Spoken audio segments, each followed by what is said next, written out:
Señores, gracias. Muy buenos días a los que se integran a lo largo de la mañana. A esta hora tenemos un contacto interesante e importante porque en las últimas horas hay noticias de ciertos brotes de violencia en Haití. Anely Ruiz García es una periodista cubana asignada por Prensa Latina, reside en Haití y ha aceptado conversar esta mañana con el programa El Día. Anely, muy buenos días. Muy buenos días, Edith. Un placer conversar con ustedes. Nos agrada que hayas aceptado esta conversación. Nos gustaría tener una idea real de lo que está ocurriendo en Haití.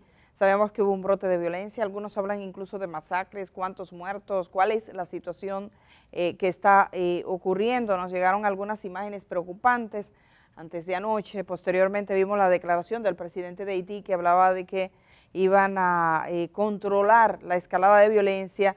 Y sabemos que todo esto está vinculado también al asesinato de un prominente abogado. Así que, por favor, ponnos en contexto de lo que ocurre en este momento en Haití. Sí, mira, Edith, la violencia ha escalado en los últimos años y particularmente en los últimos meses aquí en el país. Lo que se comenta es, a nivel internacional, es sobre el caso de Bel Air, que cuando grupos armados, pandillas que están formadas ya aquí en el país, irrumpieron en el barrio. No, el más prominente fue el del domingo, pero realmente comenzó el sábado en la noche.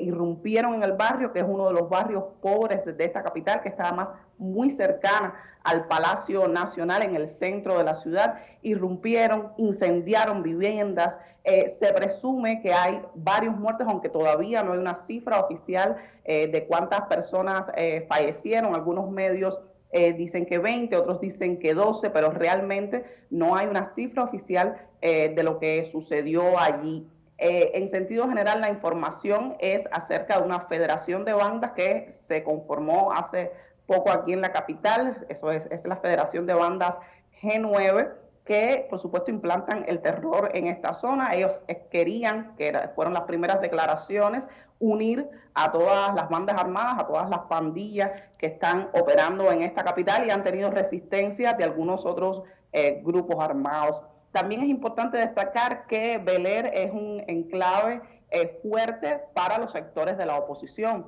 Por lo tanto, hay varias plataformas que están señalando que puede ser también para controlar este sector que es importantísimo, que siempre ha salido a las manifestaciones antigubernamentales.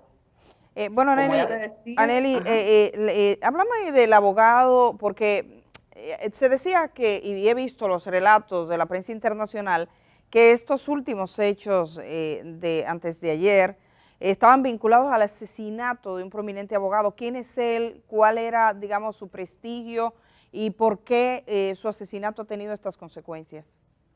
Bueno, Monferrer Dorval fue electo en febrero pasado como presidente del Colegio de Abogados, pero tras una larguísima y fructífera fructa trayectoria profesional.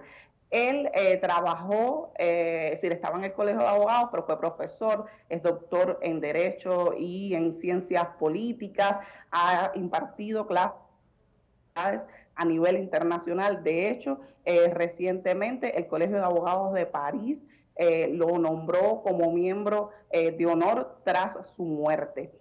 Montferrier se presume que estaba trabajando junto al presidente Jovenel Moïse y otros miembros del gobierno en la conformación de una constitución que ha sido muy polémica en el país, porque aunque muchos sectores están de acuerdo en que es importante el cambio constitucional, no aceptan que sea con el actual gobierno, que ha perdido legitimidad en los últimos meses, que enfrentó graves protestas que paralizaron el país y que muchos sectores están pidiendo su renuncia. Entonces, por ahí es el problema. De hecho, ayer mismo salió un expresidente pidiendo que no politizaran la muerte, pero la muerte también tiene cosas sospechosas. Montferrier Dorval vivía en la misma zona en que vive Jovenel Moïse. Y entonces algunas plataformas, sobre todo de derechos humanos, están pidiendo que se arroje luz por el hecho de que en esa misma zona usualmente hay una patrulla de policías que no estaba ahí ese día, hubo un corte de luz que no fue usual, que no era usual, tiraron fuegos artificiales, todo eso justo a la hora del asesinato. Entonces están pidiendo, por supuesto, que arroje luz. También Montferrer tenía relaciones con la empresa Soyener, que es la empresa que ha tenido pugnas legales con el Estado. Uno de sus directivos, de hecho, huyó hacia Estados Unidos. Allá también lo apresaron hace poco y lo soltaron por problemas de migración. Y entonces existe una nebulosa sobre este caso. Sí, Pero según lo que veo, Anelis, es una situación muy compleja. Anelis, nosotros tenemos una entrevista en curso, sé que quedan temas pendientes, nos gustaría profundizar, por ejemplo, con el tema de las bandas, cómo que hay una asociación de bandas criminales en Haití. Eso tenemos que conocerlo, porque incluso tenemos frontera con Haití. Yo te invito a que otro día conversemos un poco más de la situación de Haití, es un contacto permanente, te agradecemos infinitamente de que hayas aceptado hablar esta mañana aquí en El Día. No, es un placer y aquí me tiene para lo que necesiten. Anely Ruiz García es una periodista cubana que está asignada en Haití como corresponsal de Prensa Latina. Con ella tendremos informaciones relevantes de primera hora, así que gracias a ella y a ustedes les decimos que se queden ahí porque hay mucho más. En breve la siguiente entrevista. Venimos de una vez.